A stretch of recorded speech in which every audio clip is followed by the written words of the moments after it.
Muy buenos días. En este video vamos a hablar del artículo de perspectivas de riesgo de precisión sobre el ahorro de agua en los diferentes cultivos agrícolas en China. Este fue un estudio realizado por el Estado en China. Esta parte de video la vamos a separar en cuanto a analizar el problema, a qué se tiene pensado hacer en cuanto a ese problema y cómo se va a hacer. Bueno, lo primero que fue el problema es que las autoridades en China realizaron diferentes estudios en los cuales encontraron una insuficiencia de agua en China, pese a que los ríos se estaban secando o estaban en proceso de secamiento, ya que ya llevan pues literal toda la vida utilizando pero mal esa agua. Y literal en los estudios que realizaron dijeron que el 70% del agua dulce en China y se va en cuanto a los cultivos agrícolas y del el 70%, el 100% del agua que se utiliza en cultivos en China, solamente el 40% lo utilizan bien. Esto representa pues obviamente un gran desperdicio de agua y preocupó tanto a las autoridades de China como a la de varios países.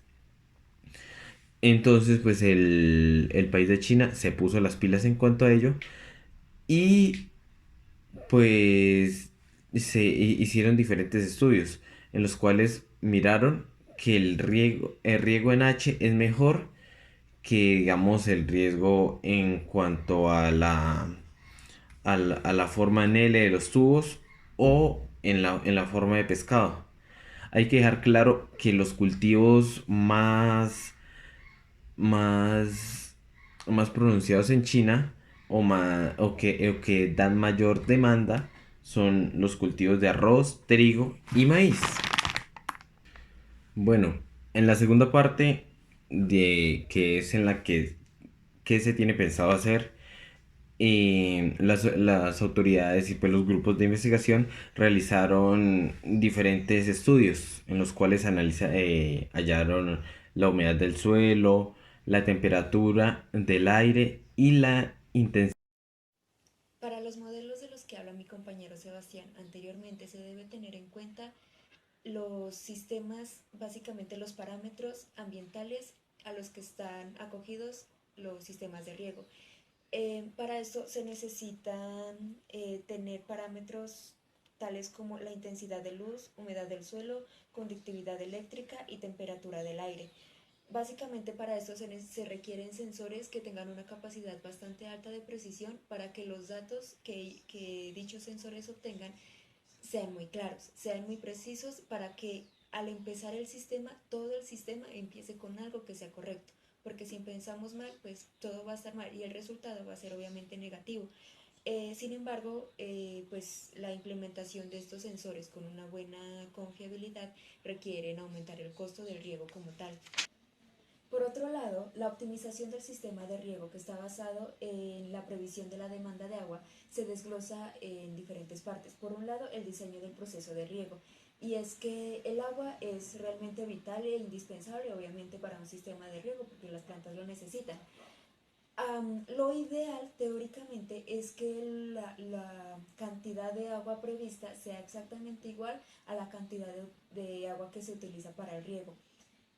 Se usa la red neuronal anteriormente mencionada por mi compañero para establecer una predicción como referencia para empezar a hacer como los diferentes estudios de dicho sistema.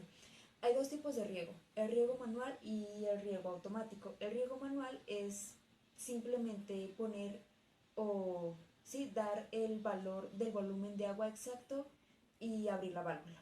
Entonces es bastante sencillo. Por otro lado, el riego automático es en donde se pone en comparación el valor actual, o sea, el valor que se tiene del volumen de agua actual y se compara con el valor de los datos históricos. O sea, históricamente se tienen unos datos, se hace un promedio de dichos datos y se toma un valor, ¿cierto? Se comparan esos dos valores y con eso se toman decisiones.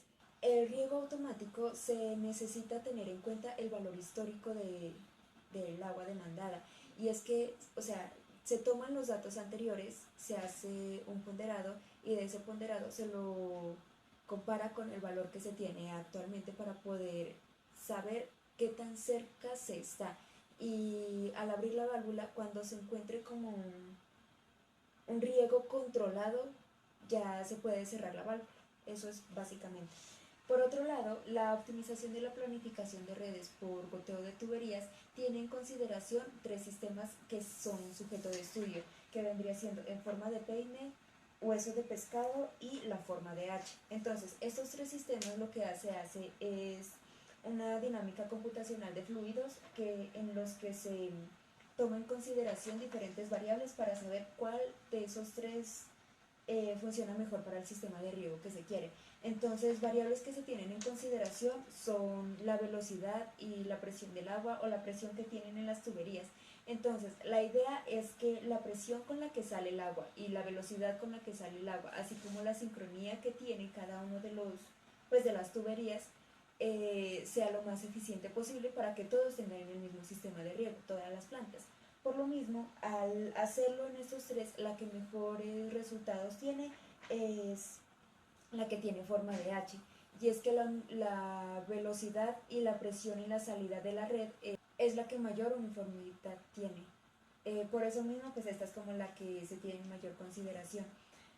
Ahora, todos estos estudios se hicieron en un campo llano, en un campo plano. Sin embargo, también se tiene que tener en consideración que la programación, aunque si bien es cierto, acerca muchísimo a un aspecto real, está sujeta a cambios. Y es que al momento de implementarla se necesita tener mucho cuidado para ver en cada proceso, pues que cada proceso vaya cumpliendo con lo que se necesita para poder aplicar el siguiente, porque no siempre se puede poner todo al mismo tiempo para probarlo ahí. Una forma bastante eficaz es irlo haciendo estado por estado. De la luz. Estas tres cosas ayudaron pues bastante a saber más sobre la agricultura en China. Eh, Miraron que hay diferentes tipos de humedad. Está la humedad baja, media y alta. En esos estudios miraron que la humedad perfecta para cultivos en China es la humedad media. Analizaron diferentes tipos de plantas y le hicieron diferentes estudios. A una planta la tomaron y de pequeña le regaron poquita agua, pero ya cuando creció fue un problema, el cual que cuando estaba grande pedía demasiada agua, más de lo normal.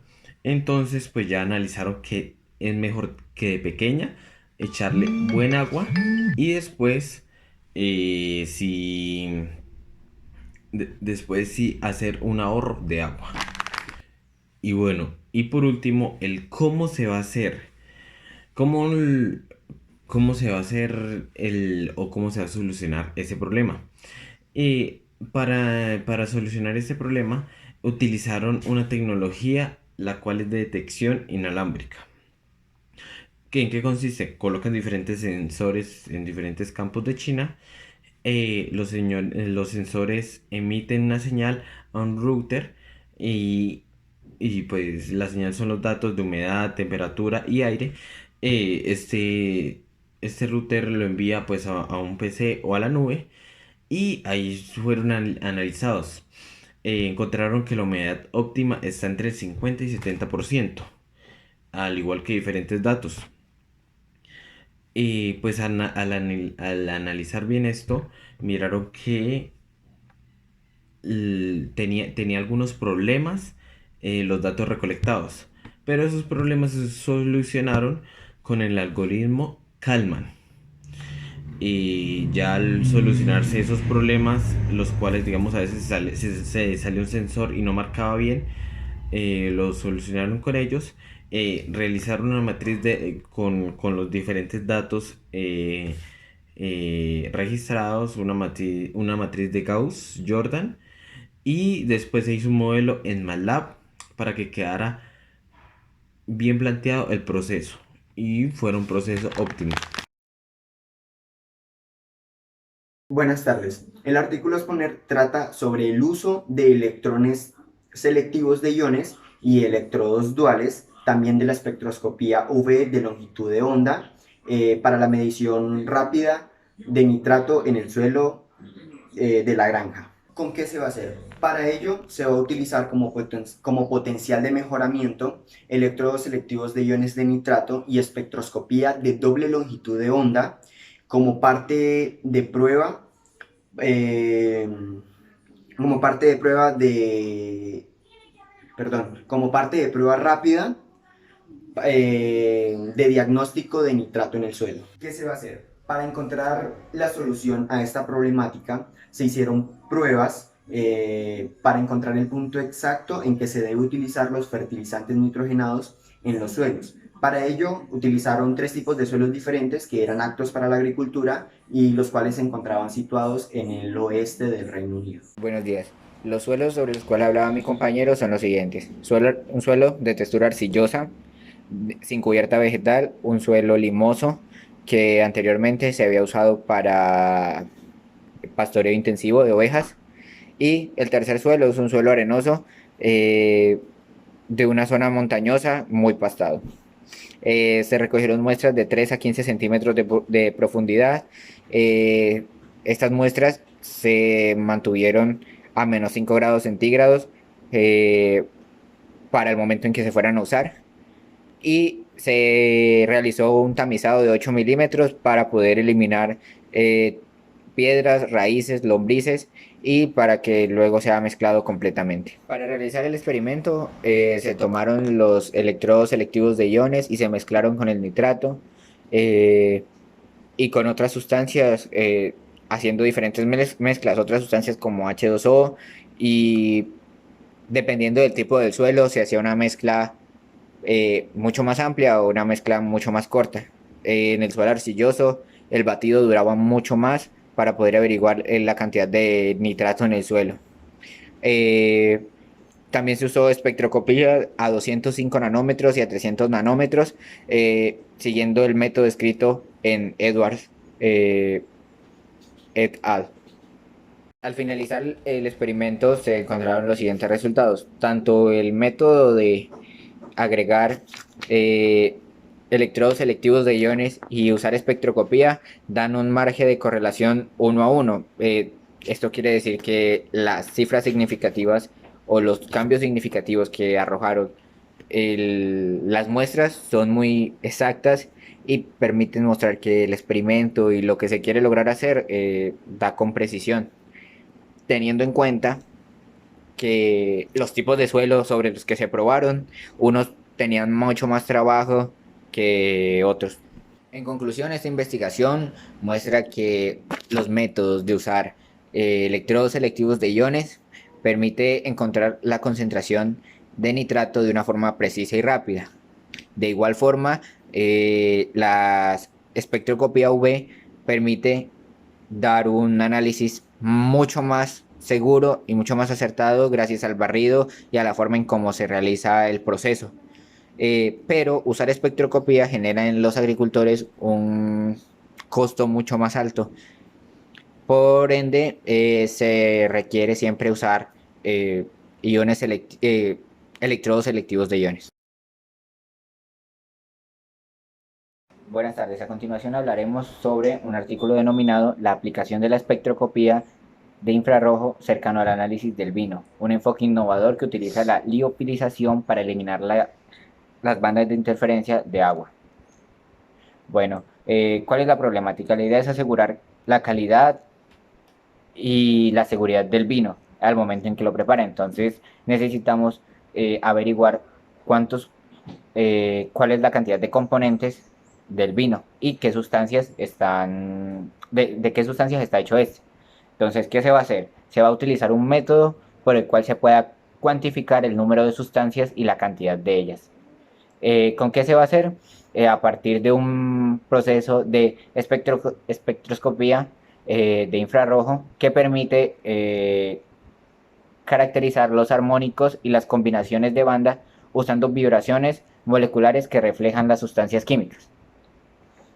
Listo. Dentro de esta investigación, los resultados arrojados fueron una desviación estándar donde los parámetros estuvieron muy elevados. No se siguió una distribución normal, por ende los parámetros de distribución, como ya lo dije anteriormente, dieron una hipótesis bastante nula.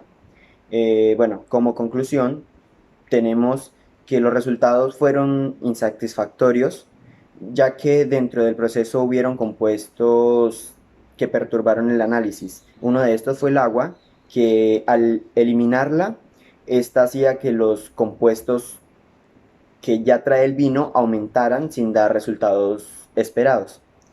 Eso dentro del análisis y la investigación que se hizo con respecto al vino. Muchas gracias.